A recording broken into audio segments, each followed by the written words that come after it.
Assalamualaikum warahmatullahi wabarakatuh. Halo semuanya, perkenalkan aku Oktavia Piskara Widaya dari kelas 11-3. Hari ini aku akan menjelaskan materi tentang perlawanan rakyat Minangkabau terhadap kolonial Belanda, atau sering dikenal sebagai Perang Padri. Jadi tanpa basa-basi, kita langsung lanjut ke materinya.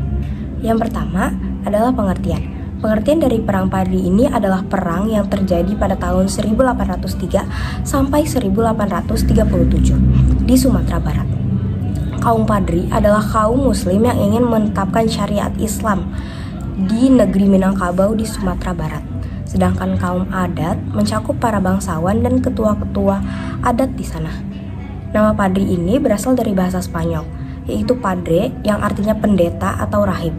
Istilah padri dan juga merujuk pada masyarakat yang berasal dari Pidi, sebuah pelabuhan di Aceh yang sering digunakan oleh penduduk Sumatera untuk pergi beribadah haji ke Mekah.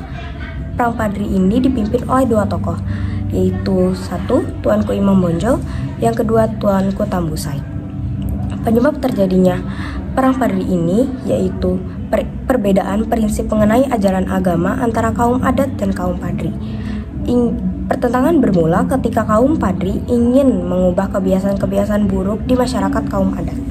Awal terjadinya Perang Padri yaitu pada saat kaum Padri mencoba mengubah kebiasaan-kebiasaan masyarakat adat yang tidak sesuai dengan ajaran Islam. Menanggapi hal ini, kaum Padri terpaksa menggunakan cara keras untuk bisa mengubah kebiasaan itu sekaligus dengan misi melaksanakan amar ma'ruf nahi munkar.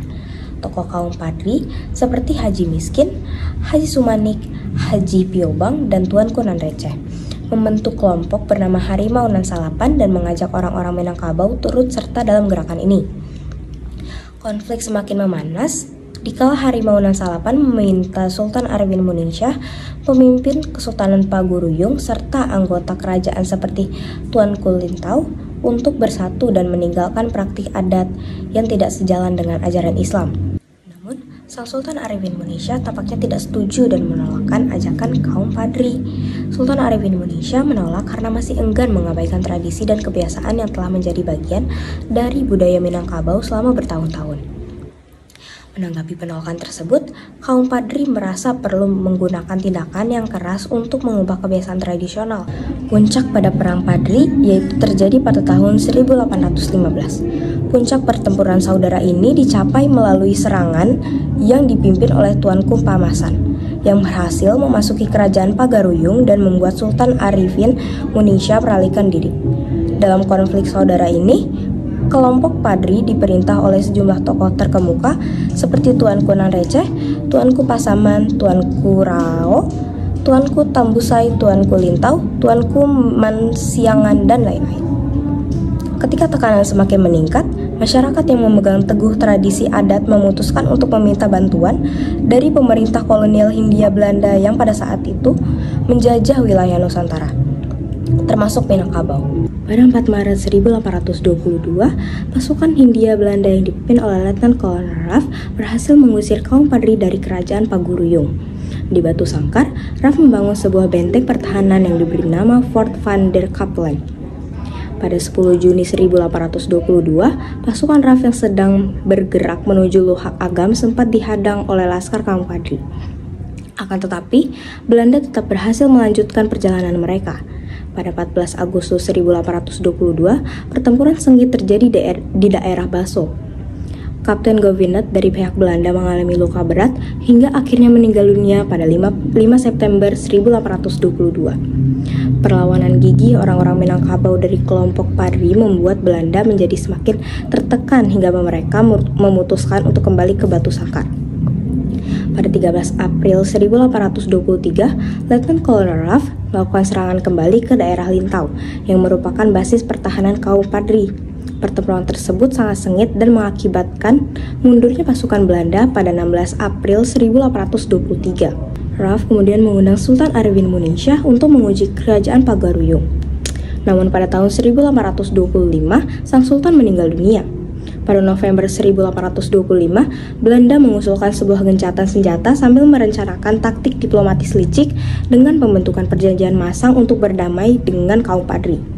Saat itu, Belanda tengah berjuang untuk mengatasi tantangan finansial dan kehilangan sejumlah sumber daya dalam konflik lain. termasuk peran melawan Pangeran Diponegoro di Jawa.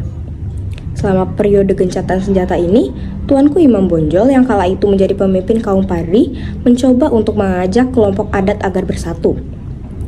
Ia menyadari bahwa musuh sebenarnya adalah penjajah Belanda. Kaum adat pun kemudian mulai tersadar bahwa Belanda telah merugikan rakyat Minangkabau sendiri. Akhirnya dibentuklah kesepakatan damai antara kaum Padri dan kaum adat, yang dikenal dengan nama Plakat Puncak Pato. Hasilnya adalah perwujudan konsensus bersama, yakni adat Basandi Syarak, Syarak Basandi Kitabullah, yang artinya adat Minangkabau berlandaskan kepada agama Islam, sedangkan agama Islam berlandaskan kepada Al-Quran. Perang Padri berakhir setelah Perang Diponegoro berakhir. Belanda kembali memusatkan perhatiannya pada perang di Minangkabau. Pasukan kolonial mendirikan sebuah benteng di Bukit Tinggi yang diberi nama Fort de Kock sebagai tempat pertahanannya. Pada 11 Januari 1833, pertahanan Belanda diserang oleh pasukan gabungan dari Padri dan kelompok adat. Merespon hal tersebut, Belanda membuat siasat licik yang baru. Belanda mengubah pendekatan mereka dengan mengklaim bahwa tujuan kedatangan mereka adalah untuk berdagang dan menjaga keamanan bersama rakyat Minangkabau.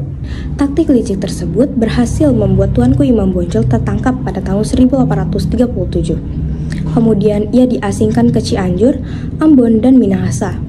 Tuanku Imam Bonjol meninggal dunia dalam pengasingan pada tanggal 8 November 1864. Konflik dalam Perang Padri kembali memuncak, dan kali ini Belanda muncul sebagai pihak yang lebih unggul. Pada 1838, mereka berhasil menembus pertahanan terakhir rakyat Minangkabau di Dalu-Dalu yang dipimpin oleh Tuanku Tambusai. Tuanku Tambusai dan beberapa pengikutnya yang selamat pergi ke Negeri Sembilan di Semenanjung Malaya. Kehilangan banyak pemimpin utama, kekuatan Minangkabau pun semakin melemah. Perang Padri pun akhirnya berakhir pada tahun 1838 dan dimenangi oleh Belanda.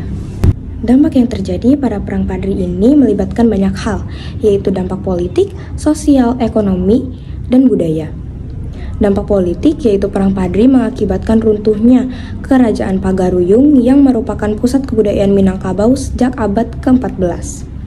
Dampak sosial yaitu Perang Padri menyebabkan banyak korban jiwa dan penderitaan bagi masyarakat Minangkabau yang terlibat dalam peperangan. Dampak ekonomi, Perang Padri menyebabkan kerugian ekonomi yang besar bagi masyarakat Minangkabau yang terkena dampak peperangan. Perang ini mengakibatkan rusaknya infrastruktur seperti jalan, jembatan, irigasi, dan lain-lain. Yang terakhir ada dampak budaya. Dampak budaya dari Perang Padri ini menyebabkan perubahan budaya yang signifikan bagi masyarakat Minangkabau. Jadi, kesimpulan dari PPT ini yaitu Perang Padri adalah peristiwa sejarah yang penting bagi Indonesia, khususnya bagi masyarakat Minangkabau dan daerah Sumatera Barat. Perang Padri ini menunjukkan semangat juang dan kegigihan rakyat Minangkabau dalam mempertahankan agama, tanah air, dan budaya mereka dari ancaman penjajahan Belanda. Perang ini merupakan salah satu inspirasi bagi generasi-generasi selanjutnya dalam berjuang untuk kemerdekaan Indonesia. Mungkin itu saja yang dapat saya sampaikan dari PPT ini. Mohon maaf apabila ada kesalahan atau kekurangan. Wassalamualaikum warahmatullahi wabarakatuh.